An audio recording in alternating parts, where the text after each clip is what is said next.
Hey guys, welcome back to another video. Welcome back to Gladys Tibere Living Clutter Free. Gladys here. I'm super duper happy to have you guys back for another video. Today's video, you are going to love it. So go ahead and click on that save button so that you do not miss that video and you can go back to it. Also, if you're new here, click on the subscribe button. Here I show you guys how to live the simple and minimalistic lifestyle. If there's anything that interests you, go ahead and click on that subscribe button. Today we are going to talk about 4 steps that you can take that will help you live a clutter-free life. If there's anything you're interested in, stay tuned, guys. I know how you feel when it comes to clutter.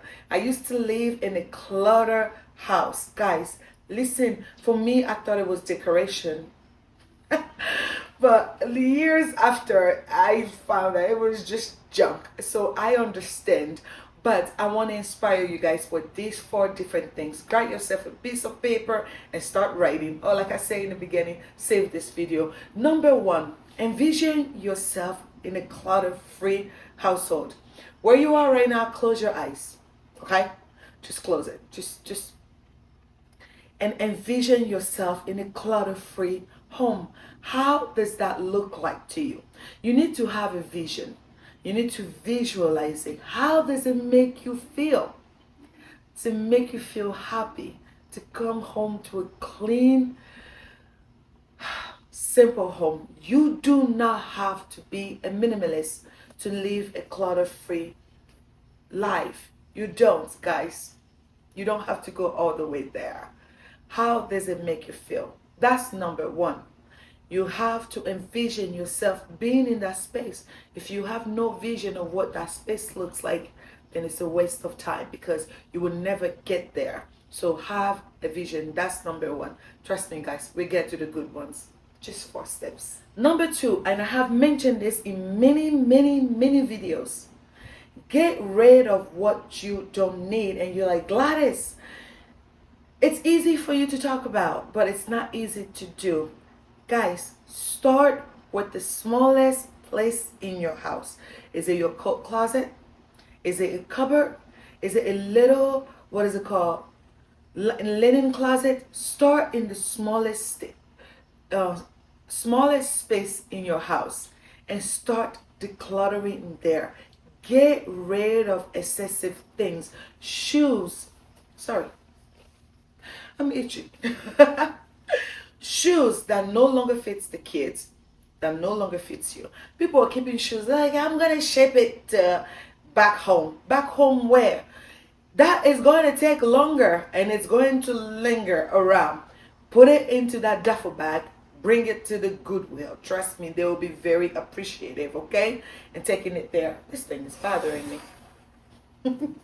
So take it to the Goodwill. Get rid of extra spoons and fork and knives and so much stuff that you do not need. Clothes. Oh God, I did a decluttering of jewelries and clothing, and I was just like, gosh. You think that since you're living this lifestyle, it's one step and it's all done. No, you keep decluttering. I still declutter after how many years? So yes, please. Get rid of what you do not need. Step number 2. Step number 4. This is easier said than done, but keep things tidy around the house. You have decluttered, you work so hard, and then it looks messy. No. If your home looks messy, it literally looks like you have clutter lingering around, even though it might not be a clutter item. It might be something. It's just, it doesn't belong there. Grab it and place it where it goes. Simple as that.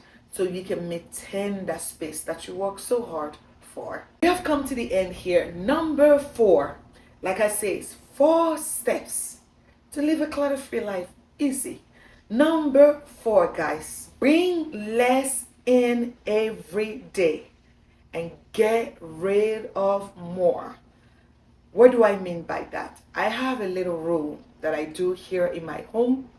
If I purchase a new shoes for my kids, that means that the ones that they already had no longer fit them, right? Because I'm not buying new shoes when they have shoes that fits them perfectly.